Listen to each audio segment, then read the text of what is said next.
Hai, selamat datang kembali di Nonton Lagi Channel. Bagaimana nih kabar kalian? Semoga baik-baik saja ya. Di episode kali ini kita masih akan membahas salah satu film romansa yang melegenda. Bersiaplah.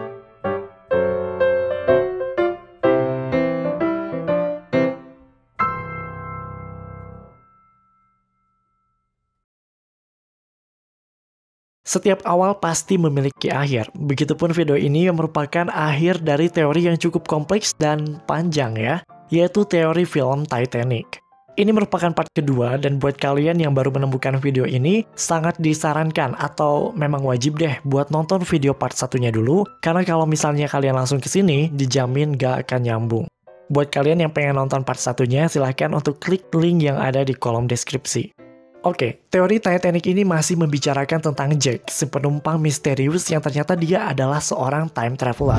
Hal ini memunculkan pertanyaan yang sangat penting. Kalau misalnya Jack adalah seorang time traveler, mengapa dia pergi ke masa itu dan naik kapal Titanic hanya untuk meninggal? Logikanya, kalau misalnya dia seorang penjelajah waktu, dia harusnya tahu dong kalau Titanic bakalan tenggelam. Kenapa dia malah ikut meninggal di sana dan bukannya menyelamatkan orang-orang dari bongkahan es? Oke lah, tanpa basa-basi, mari kita langsung bahas teori film lainnya, episode Titanic Part 2, misi Jack untuk memastikan Titanic tenggelam.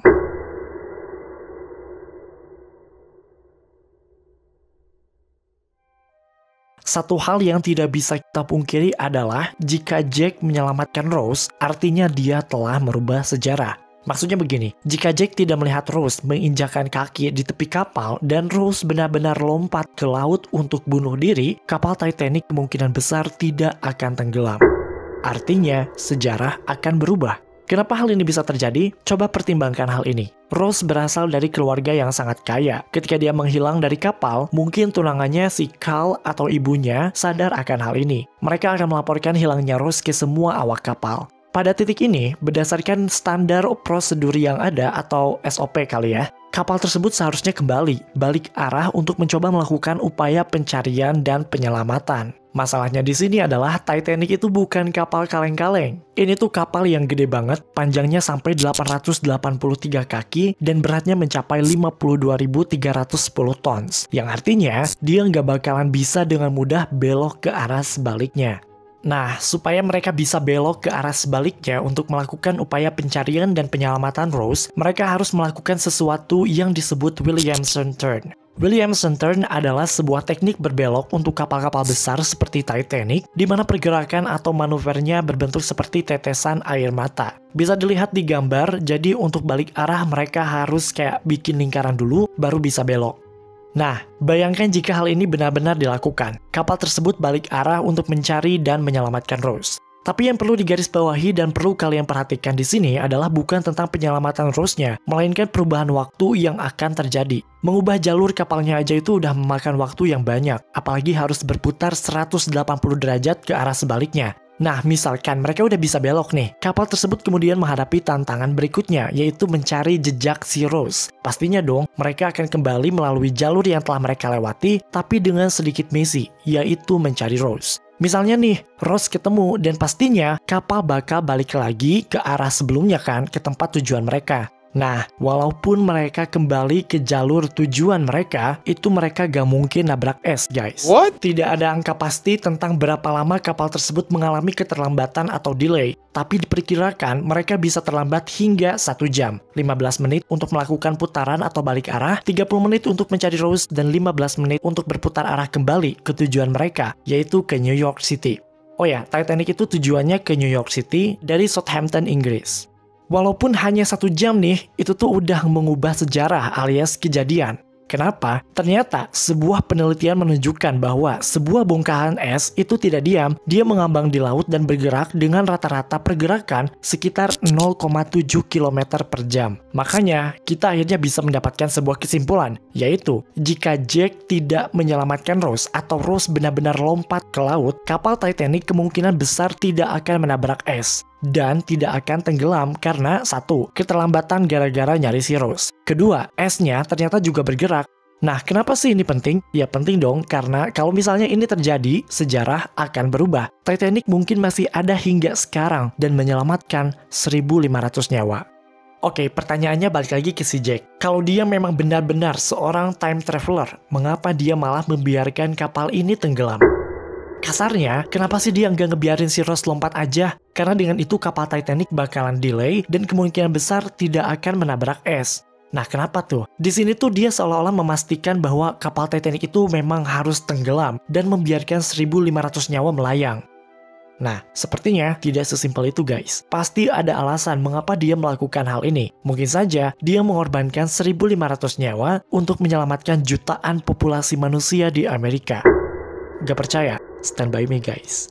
Coba deh pikirin, kalau misalnya Titanic gak tenggelam, Rose benar-benar lompat ke laut, kapal mengalami delay dan tidak menabrak bongkahan es, artinya Titanic akan menjadi alat transportasi eksklusif yang baru. Titanic akan melakukan perjalanan dari Southampton, Inggris ke New York City, Amerika Serikat atau sebaliknya, membawa ribuan penumpang tanpa henti hingga suatu hari pada tahun 1914 atau 1915, kapal tersebut akan tenggelam karena diledakkan oleh torpedo dari kapal selam milik Angkatan Laut Jerman.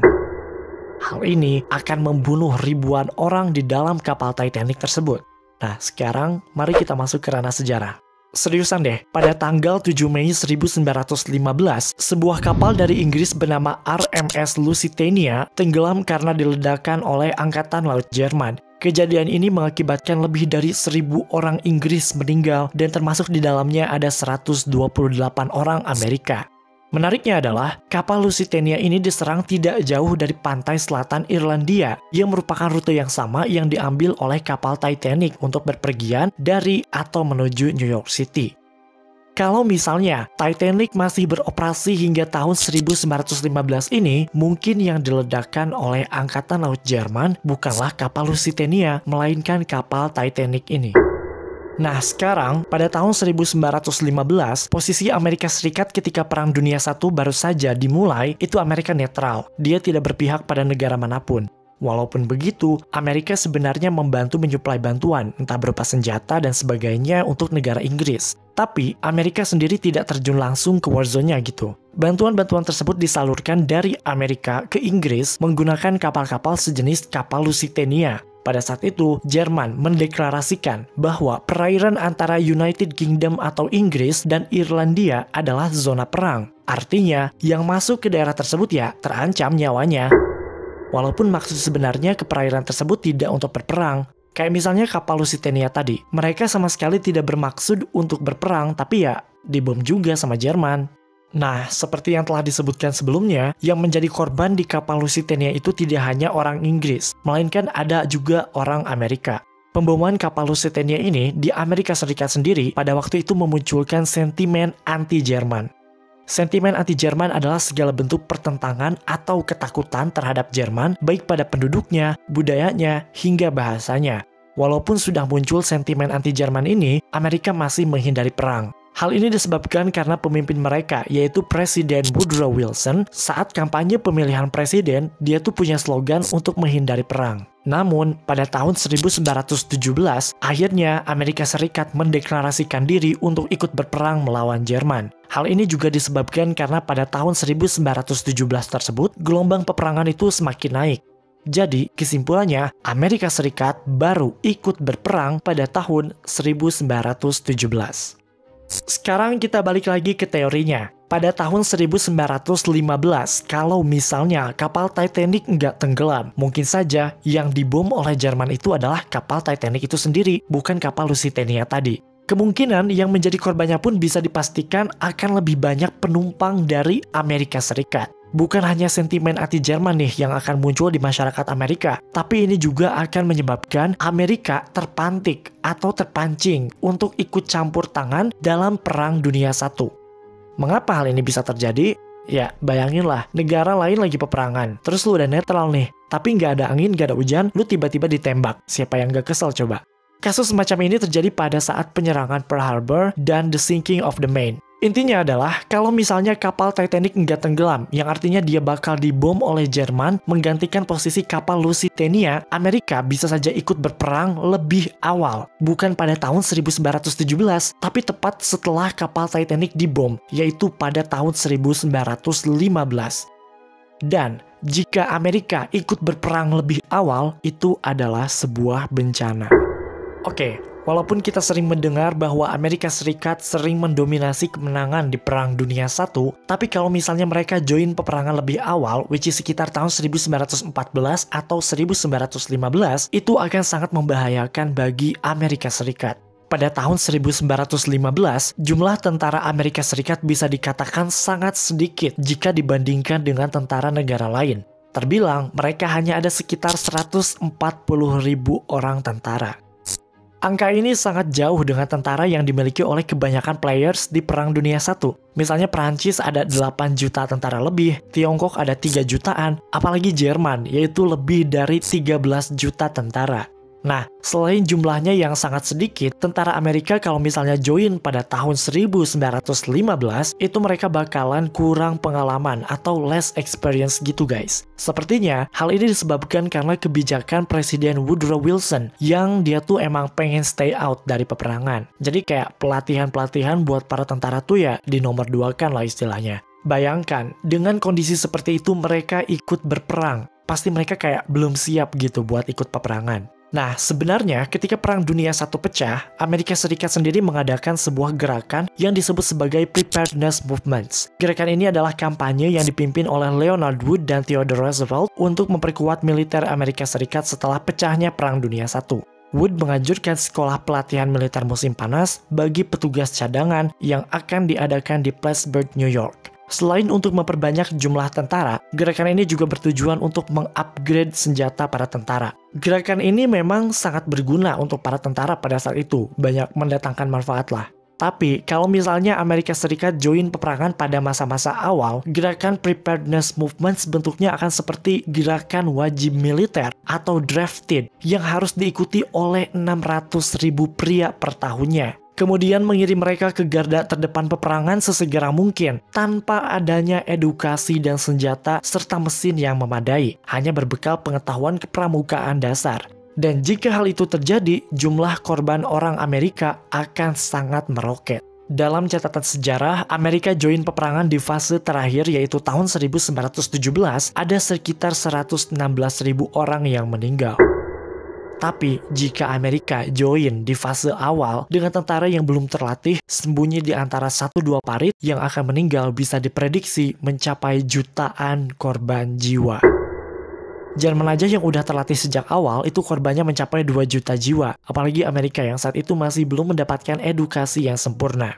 So, kesimpulannya, mari kita balik lagi ke Titanic. Keputusan Jack untuk menyelamatkan Rose bukan hanya permasalahan cinta, tapi lebih dari itu. Jika Jack adalah seorang time traveler dan membiarkan kapal Titanic menabrak es hingga tenggelam, itu semata-mata dia lakukan untuk warga Amerika Serikat sendiri. Karena kalau misalnya dia membiarkan Rose lompat bunuh diri ke laut, kapal Titanic akan delay untuk mencari Rose, kapal itu pun tidak akan menabrak es dan tidak tenggelam.